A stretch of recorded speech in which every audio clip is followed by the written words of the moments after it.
When the world sleeps, India will awake to life and freedom.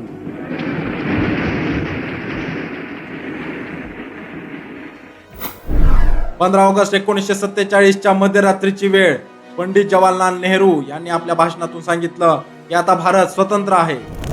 तो क्षण, तो झेंडा, ती हवा आणि त्यासोबतच अख्खा भारत वंदे मातरमच्या घोषणांनी उजळून निघाला होता. 1857 ही केवळ एक तारीख नाही, तर हा आहे आपल्या स्वातंत्र्य संग्रामाचा पहिला हुंकार.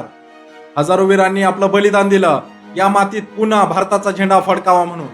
परंतु पुढची 90 वर्ष रक्त, अश्रू आणि संघर्षाने भरलेली होती. भगतसिंग, सुखदेव, राजगुरू यांनी हसत फाशी पत्कारली. नेताजी सुभाषचंद्र बोस यांनी तुम मुझे खून दो मैं तुम्हें आजादी दूंगा अशी गर्जना केली. त्यासोबतच अनेक महापुरुषांनी भारताच्या स्वातंत्र्यासाठी आपलं बलिदान दिलं. जेलच्या अंधाऱ्या कोठड्यांपासून ते जनतेच्या लाखोंच्या मोर्चापर्यंत प्रत्येक पाऊल भारताला आपल्या स्वातंत्र्याकडे नेत होतं. आज आपण जो मोकळा श्वास घेत आहोत त्यामागे लाखो वीरांच्या बलिदानाचं योगदान आहे. म्हणूनच हा दिवस फक्त आनंदाचाच नाही तर कृतज्ञतेचा देखील आहे. जय हिंद. आणि असेच व्हिडिओ पाहण्यासाठी आपल्या चॅनलला फॉलो आणि सबस्क्राईब करा.